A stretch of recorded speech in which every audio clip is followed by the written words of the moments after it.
Je veux dire, c'est honteux comment nos médias ont rapporté cela. Ils continuent de pousser des narratifs selon lesquels nous devons envoyer plus d'armes et fournir plus de soutien, suggérant que cela aidera à atteindre les objectifs militaires. Je ne suis pas un expert militaire, mais l'unilatéralité de la couverture suggère que quelque chose ne va pas. On dirait que les médias sont en mode propagande. Cela compromet la possibilité de maintenir la neutralité, même en Suisse. Les gens pensent que si vous avez une opinion différente, vous soutenez Poutine. Ils disent que si vous êtes neutre, vous aidez l'agresseur. C'est faux.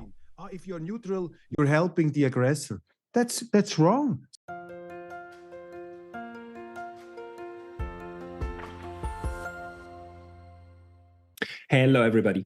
This is Pascal and today... Bonjour tout le monde, c'est Pascal et aujourd'hui j'ai le plaisir de parler avec un compatriote suisse.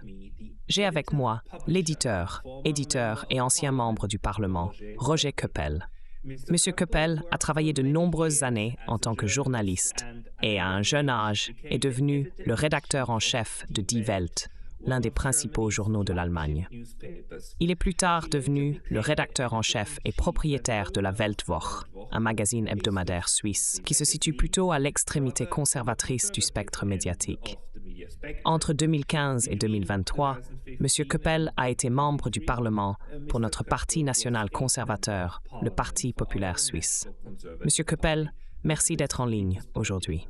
Mr. Coppel, thank you for coming online today. Merci de m'avoir invité, Pascal. C'est un grand plaisir. Roger, I wanted to ask you... Roger, je voulais te demander ton expérience concernant la publication de contenu en Europe. Tu as travaillé en Allemagne et travailles maintenant en Suisse.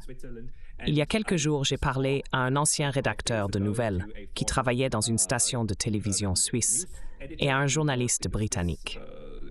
Le journaliste a écrit un livre sur la manière dont la génération des baby-boomers a commencé à changer le journalisme. Ils en ont fait un environnement où les journalistes sont censés faire le bien et faire partie des bonnes narrations. En Suisse, tu es célèbre pour ne pas publier les choses que les autres publient. Tu es vu comme quelqu'un ayant des vues alternatives. Certaines personnes apprécient vraiment cela, tandis que d'autres, surtout à gauche, détestent vraiment ça. Tu t'es fait de nombreux ennemis.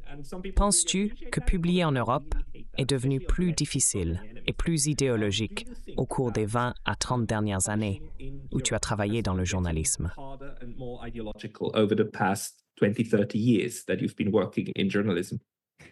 Well, maybe sometimes I overdid it. Eh bien, peut-être que parfois j'en ai trop fait. Par conséquent, mon approche était probablement un peu obscurcie par certaines interventions très sincères. Je n'ai pas eu de théorie spécifique sur le journalisme pendant longtemps. Cependant, plus j'y pense, plus Die Weltwoche devient séduisant pour moi. Die Weltwoche est un très vieux journal, l'hebdomadaire suisse le plus ancien, fondé il y a 90 ans. Il a toujours pratiqué un journalisme non conventionnel, favorisant beaucoup de débats et une réelle pluralité et diversité d'opinions. Dans ma jeunesse, comme beaucoup de journalistes, j'étais plus amoureux de mes propres points de vue. Je pensais qu'il était important de présenter une vue cohérente dans certaines discussions. Plus je travaille, surtout aujourd'hui, je crois qu'il est extrêmement important d'aller toujours à contre-courant, de remettre en question les récits officiels du bien et du mal. Cela implique de remettre en question les opinions, les récits et les perspectives très confiants que nous voyons dans les médias. Aujourd'hui, Die Weltwoche et moi essayons d'offrir une variété de points de vue, pas seulement le conservateur. Notre devoir principal est de remettre en question ces récits, d'apporter une autre perspective. Ces dernières années, les médias sont devenus très unilatéraux. Il y a toujours eu un certain biais dans les médias grand public. Mais avec le Covid, le changement climatique, et maintenant surtout avec la guerre en Ukraine et ses tensions géopolitiques, nous voyons une conformité extrême d'opinion, même en Suisse. C'est bon pour nous car ça nous permet de mélanger un peu les choses.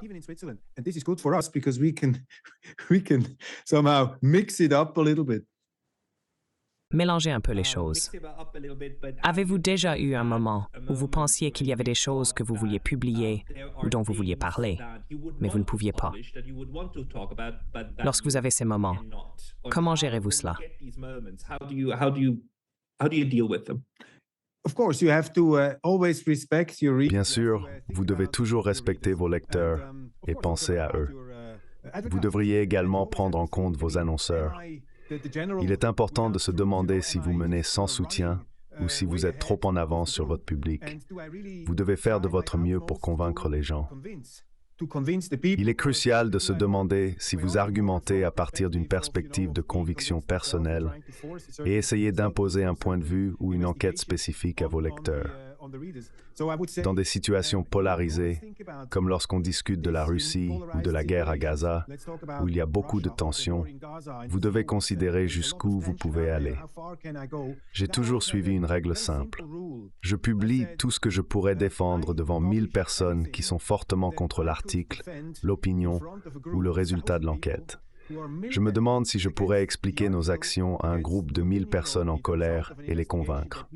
Si je crois que je peux le faire, je procède à la publication. Si je sens que le fondement est trop faible, je ne publierai pas. If I think I'm on too thin ice, I won't publish it. C'est une manière intelligente de gérer cela, parce qu'en fin de compte, vous serez attaqué pour certaines choses qui apparaissent dans votre journal. Maintenant, avez-vous constaté que parce que vous publiez des sujets qui penchent vers le côté conservateur des choses, mais vous avez aussi des écrivains de gauche? Je veux dire, je viens d'écrire un article pour vous. Quel groupe trouvez-vous plus facile à travailler avec sur le spectre idéologique en ce moment? Easier to work with on the ideological spectrum. Well, with the war in Ukraine, Eh bien, avec la guerre en Ukraine, je me suis retrouvé pris au milieu. À cette époque, j'étais encore au Parlement lorsque tout a escaladé. Dès le début, j'ai offert une perspective différente. J'ai toujours été méfiant de la diabolisation complète d'un côté, cette analyse trop simpliste. Dans toute guerre, qui est essentiellement une continuation de la politique, il est crucial de comprendre la politique qui a mené au conflit. C'est ce que vos discussions perspicaces avec divers individus visent à faire, et c'est ce que nous avons essayé d'offrir. À cette époque en Suisse, le sentiment prédominant était que vous deviez condamner la Russie. Sinon, vous étiez considéré comme un traître ou un partisan de la Russie. Cette perspective moralisatrice passait souvent à côté d'une analyse approfondie, et j'ai fait face à des critiques de tous les côtés. Cependant, j'ai remarqué que lorsque je creusais plus profondément dans la discussion et introduisais différents écrivains et auteurs, les gens commençaient à penser différemment. C'est intéressant, j'ai maintenant des gens du côté droit qui secouent juste la tête, remettant en question ma position et disant que j'ai complètement tort. Shaking their heads and saying, "What is the matter with you? You're totally wrong." Then I have people from the conservative side who would say, "Finally." J'ai des gens du côté conservateur qui disent « Enfin, vous avez remarqué les mauvaises qualités de la politique étrangère américaine. » Et il y a aussi des gens de gauche, ce qui est très étonnant. Nous avons des contributeurs comme Oscar Lafontaine, l'ancien président ou leader des sociaux-démocrates, et le doyen de la politique de gauche en Allemagne, ainsi qu'en Autriche. J'ai remarqué que les lignes de front idéologiques classiques sont en quelque sorte en train de se briser. Je dirais que c'est si important et c'est l'essence de notre culture. Vous êtes dans le même genre. Vous êtes un intellectuel, pas un universitaire, et vous prenez la liberté de tout remettre en question. Vous apportez des perspectives qui sont autrement négligées. Vous travaillez à améliorer et à maintenir la conversation ouverte. Je pense que c'est très important en ce moment. J'ai l'impression que vous obtenez des réponses intéressantes de tous les camps idéologiques. Mais bien sûr, vous attirez encore beaucoup d'attention et de critiques lorsque nous publions l'intégralité de l'interview de Tucker Carlson dans notre journal. J'ai reçu des emails furieux. Ils disent « Roger Kerpel, maintenant vous avez définitivement franchi le Rubicon. Cela va beaucoup trop loin. » Alors je commence à argumenter. Je dis « Allons, Vous devez écouter l'autre côté. Vous ne pouvez pas simplement vous bunkeriser dans vos propres perceptions. Ça ne fonctionne pas comme ça. You just cannot bunker yourself into your own perceptions. It doesn't work like that. Why do you think that? Pourquoi pensez-vous cela? Parce que je le perçois de la même manière. Actuellement, nous assistons à un remaniement significatif de ce qui était autrefois les lignes et cultures classiques des partis. Il ne s'agit pas de lignes, mais plutôt de sujets, n'est-ce pas? Nous observons une convergence intéressante des côtés conservateurs et progressistes. Cela se passe en Europe et aux États-Unis. Par exemple, Tucker Carlson a interviewé plusieurs fois Jimmy Dore et Glenn Greenwald dans son émission. Ces individus sont de véritables progressistes, pas seulement ce que certains pourraient appeler la gauche démocratique, mais des personnes qui visent à changer le système politique lui-même. Nous les avons vus s'aligner. Je pense que cela se passe également dans une mesure significative en Suisse. J'ai récemment initié un mouvement plaidant pour la neutralité, appelant au soutien. Nous avons rencontré des défis pour gagner le soutien des sociodémocrates traditionnels, en particulier ceux au Parlement. Pas un seul ne s'est inscrit, mais nous avons reçu beaucoup de soutien de la part des communistes et des syndicalistes. Cette cause, actuellement diabolisée comme conservatrice, de droite, voire ultranationaliste, voit la collaboration entre différents groupes. Pourquoi pensez-vous que c'est le cas? And we see this working together. Why do you think is that? C'est une question intéressante. Je dirais que c'est une caractéristique humaine. Les sociétés, les majorités ou les émotions, peu importe comment vous voulez appeler cela, ont tendance à submerger beaucoup de gens. Il faut toujours un peu de courage pour se démarquer. Prenons cette guerre comme exemple. Les gens n'ont généralement pas une connaissance détaillée de la politique étrangère en Europe de l'Est. Poutine, le président russe, est souvent perçu en Suisse comme un autocrate ou même un dictateur. Les personnes qui se souviennent de la guerre froide voient l'agression militaire, le petit pays contre le grand pays, et leur sympathie émotionnelle penche automatiquement vers le pays plus petit, attaqué. Le contexte plus large est souvent ignoré. Une caractéristique spéciale de notre époque est la politique de l'émotion, ou l'absolutisme moral, où les gens ont tendance à attaquer et à disqualifier moralement quiconque n'est pas d'accord avec eux. Nous avons vu cela dans la discussion sur le climat. Je ne suis pas contre la protection de l'environnement, mais nous n'avons pas eu de discussion ouverte sur la meilleure façon de l'aborder. Si vous remettez en question l'approche dominante, vous êtes automatiquement étiqueté comme un négationniste du climat. La même chose s'est produite avec la discussion sur la COVID. Notre gouvernement avait un énorme pouvoir. Et remettre cela en question n'était pas parce que nous nions l'existence du virus ou croyons à une conspiration mondiale. Questionner est l'essence de la démocratie.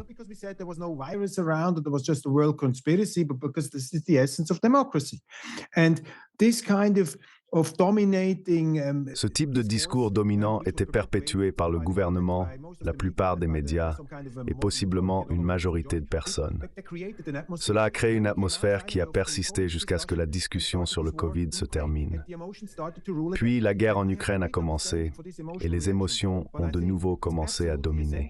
Je comprends totalement ces réactions émotionnelles, mais je crois qu'il est essentiel pour préserver la démocratie et maintenir un débat ouvert. Un débat ouvert et controversé est important car il vous permet de voir les deux côtés d'un problème, menant à de meilleures décisions. Une discussion à sens unique aboutit à une décision à sens unique. Par conséquent, je soutiens qu'il est du devoir absolu et de la liberté des intellectuels, universitaires et journalistes de questionner et de remettre en question les récits officiels, comme l'a suggéré Karl Popper. Il est frappant, et peut-être éclairant, que les médias et le soi-disant discours critique soient trop enracinés dans le conformisme et manquent de pensée critique. C'est probablement parce que nos sociétés sont très riches, amenant les gens à emprunter le chemin facile de la moralisation sans curiosité. Ils commencent à voir leur propre perspective comme la mesure de toute chose. Peu importe la raison, plus une discussion est unilatérale, plus elle devrait être méfiée. Ne faites confiance à personne ni à rien. Remettez tout en question. Cela, pour moi, Brett, semble être le seul chemin à suivre. Question everything, and this seems to me the only path you can go. Yeah, I agree with that. Oui, je suis d'accord avec cela. Mais peut-être devrions-nous discuter encore d'une chose concernant la Suisse. C'est quelque chose sur lequel j'ai beaucoup lu dans les médias internationaux et qui m'a été souvent demandé: comment la Suisse a renoncé à sa neutralité? En tant que chercheur sur la neutralité, je dirais que nous devons examiner cela de manière très nuancée. Le gouvernement suisse insiste sur le fait qu'il n'a pas abandonné la neutralité, car il adhère aux lois de la neutralité, surtout en ce qui concerne le conflit entre l'Ukraine et la Russie. Cependant, dans un conflit structurel plus large, la Suisse a pris parti, s'alignant avec ce qu'elle considère comme le côté bon contre les Russes, mauvais. Les Russes comprennent cette position. Ils ne voient plus la Suisse comme neutre. Ils ont même refusé de reconnaître la Suisse comme puissance protectrice de l'Ukraine l'année dernière. En regardant mes recherches sur la manière dont la Suisse a agi pendant la Seconde Guerre mondiale et d'autres conflits, il y avait une tendance plus forte à maintenir une équidistance politique, surtout avec l'Allemagne, en adhérant à la neutralité sous une forme ou une autre. Mais cela a changé. Vous avez été dans l'édition et avez travaillé sur ce sujet bien plus longtemps que moi. Vous avez vu ce que la Suisse a fait au début des années 2000 et même écrit à ce sujet dans les années 90. Ce changement est-il le résultat de l'après-guerre froide? Sommes-nous maintenant pleinement intégrés dans la vision du monde occidental? Comment expliquez-vous le positionnement politique de la Suisse? Political siding of Switzerland. I would say it has Je dirais que cela a commencé même dans les années 60 ou 70, lorsque la gauche attaquait la neutralité de la Suisse, affirmant que c'était un mensonge. Ils arguaient que la Suisse n'avait jamais été neutre pendant la Seconde Guerre mondiale, l'accusant de livrer des armes aux nazis. C'est une discussion intéressante. On pourrait en débattre longuement. On pourrait dire que la relativisation de la neutralité a commencé après que l'Allemagne a vaincu la France et que la Suisse était entourée de puissances fascistes. C'était une question de survie, et la Suisse a dû céder à la pression dans une certaine mesure. Cependant, Churchill a déclaré à la fin de la Seconde Guerre mondiale que la Suisse était un solide défenseur de la démocratie et de l'état de droit pendant ces temps très difficiles. Donc, je pense que la gauche en a trop fait avec leurs critiques. Ils avaient raison de dire que la Suisse avait créé une sorte de mythe héroïque de neutralité, ce qui n'est pas entièrement vrai. Cependant, ils sont allés trop loin en affirmant que le concept de neutralité est obsolète, ce que je ne crois pas être le cas. Cette perspective a également façonné mon éducation à l'école et à l'université. La neutralité avait une très mauvaise réputation à cette époque. Mais avec la fin de la guerre froide et l'absence de telle guerre, la question de la neutralité pratique ne se posait pas aussi urgemment qu'elle se pose maintenant. It didn't come as urgently as it is here now. And I see in Switzerland a general tendency. J'ai observé en Suisse une tendance générale depuis de nombreuses années à abandonner sa neutralité. Vous pouvez voir cela dans les actions de notre gouvernement, où ils ont commencé à interférer dans les discussions internationales en offrant des commentaires sur diverses questions. Ils ont exprimé leur soutien à l'intervention de l'OTAN dans la guerre en Yougoslavie. Cela contredit la croyance commune que l'Europe n'a pas connu de guerre depuis des décennies. La première guerre depuis la Seconde Guerre mondiale, selon beaucoup, était en Russie, mais cela ignore la guerre de l'OTAN en Yougoslavie. Initialement, la Suisse s'y opposait. Puis il y a eu l'attaque américaine sur l'Irak et la Suisse s'est opposée à l'intervention de l'OTAN aux côtés des Américains. Cela montre un manque de position constante. Lorsque les Russes ont envahi, j'ai été témoin d'un triomphe complet de l'émotion. Fait intéressant. Même les partis libéraux conservateurs comme le PLR ou l'UDC, qui soutenaient généralement la neutralité, sont retombés dans la logique de la guerre froide. Même des journaux comme la Neue Zürcher Zeitung, où j'ai travaillé pendant 8 ans et qui était un fervent défenseur de la neutralité pendant la Seconde Guerre mondiale, n'ont pas été immunisés contre ce changement. The NZZ was the strongest defender of neutrality during the Second World War, and they just throw it out of the window. Et ils le jettent simplement par la fenêtre. Ainsi, il y a vraiment une tendance de la Suisse à se renoncer de plusieurs manières.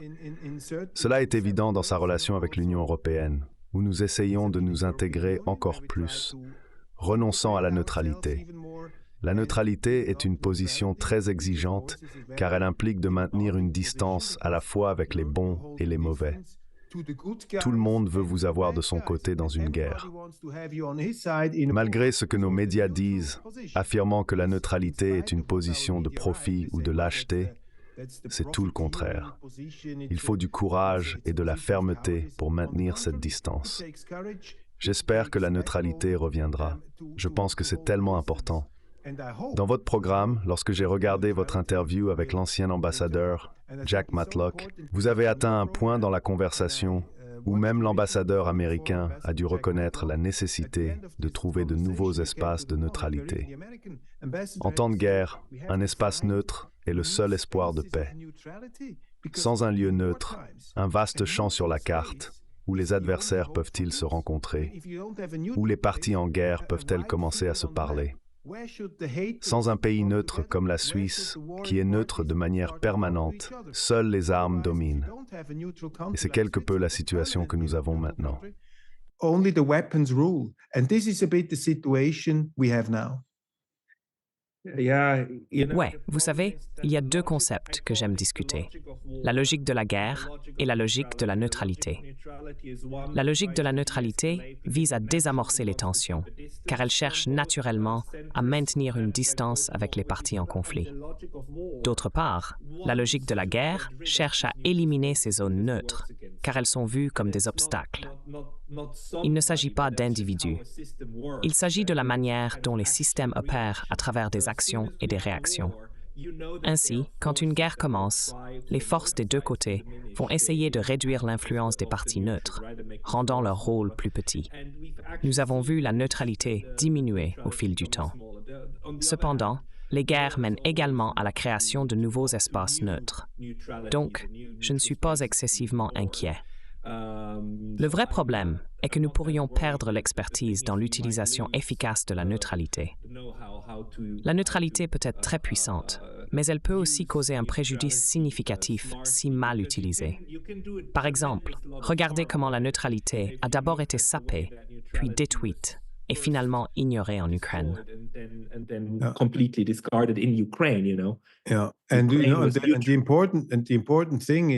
La chose importante est que, en tant que Suisse et journaliste, je me considère comme neutre, étant citoyen d'un pays neutre. Quelle est la fondation philosophique de la neutralité? Vous pourriez arguer que la neutralité est simplement une manière de conduire les affaires pendant la guerre, ce qui est vrai. En regardant l'histoire suisse, la neutralité est apparue avec nos mercenaires. La Confédération suisse, bien que petite, était militairement assez forte. Ils ont réalisé que puisqu'ils n'avaient pas grand-chose à exporter à part eux-mêmes en tant que mercenaires, ils ne devraient pas s'engager dans des guerres avec trop d'autres pour conserver leur base de clients. Il y avait toujours un degré de survie, à la fois financièrement et économiquement pendant la guerre. Cependant, après une certaine période, la neutralité est devenue la stratégie qui a permis à la Suisse de survivre à travers de nombreuses guerres difficiles, y compris la guerre de 30 ans, la Première Guerre mondiale et la Seconde Guerre mondiale. La fondation philosophique de la neutralité, pour moi, est l'acceptation que la guerre est une réalité terrible. Dans presque toutes les circonstances, il y a toujours deux côtés à une histoire. Chaque partie belligérante est absolument convaincue qu'elle a raison. Par conséquent, il est essentiel de maintenir une certaine distance. Si vous n'acceptez pas cette distance et croyez que vous avez le devoir psychologique de toujours prendre parti et de fournir des absolus moraux pour donner un sens à ce qui se passe, alors vous minez le cadre mental de la neutralité. Then you're destroying the mental framework of neutrality. So if you want to be a neutral country or a citizen of a neutral country, Alors, si vous voulez être un pays neutre ou un citoyen d'un pays neutre, surtout en tant que journaliste, vous devez permettre aux gens de comprendre et de prendre une certaine distance par rapport aux émotions qui surgissent inévitablement, ainsi qu'aux pressions que vous avez mentionnées plus tôt. C'est parce que chaque parti en guerre veut vous attirer de son côté. Comment pouvez-vous maintenir la distance si vous êtes réticent ou si on ne vous présente pas différentes perspectives? C'est pourquoi il est si dangereux pour les médias d'être unilatéraux. Je dirais que nous avons maintenant de la propagande dans les médias germanophones. Regardons la situation sur le terrain en Ukraine, à Avdiivka. C'est une honte comment nos médias ont rapporté cela. Continuons à pousser des narratifs selon lesquels nous devons juste envoyer plus d'armes, nous devons fournir plus de soutien, et alors ils atteindront leurs objectifs militairement. Je ne suis pas un expert militaire, mais je peux dire de l'unilatéralité que quelque chose ne va tout simplement pas. Les médias sont en quelque sorte en mode propagande en ce moment. Et cela, bien sûr, détruit la base pour un comportement neutre, même en Suisse. Les gens disent « Oh d'accord, vous avez une autre opinion. Vous êtes du côté de Poutine. Si vous êtes neutre, vous aidez l'agresseur. » C'est faux. La Suisse était neutre après que l'Allemagne a envahi la Pologne en 1939, et la Suisse n'était pas du tout du côté des Allemands, pas du tout. Et aussi, moralement, personnellement, les gens en Suisse n'étaient pas du côté des nazis, bien que quelques-uns aient pu l'être. Mais c'est le problème aujourd'hui. Avec ce genre de médias unilatéraux et ce genre de propagande, malheureusement, vous détruisez la base mentale de la neutralité, je pense. The mental base of neutrality, I think. Je suis d'accord avec vous. C'est pourquoi je porte beaucoup d'attention à l'impact de la propagande dans ces programmes. La propagande alimente la logique de guerre, allant à l'encontre de la neutralité des pays ou de la neutralité journalistique, entre autres. Roger Koppel, merci beaucoup pour votre temps aujourd'hui. Merci beaucoup, Pascal. Thank you very much, Pascal.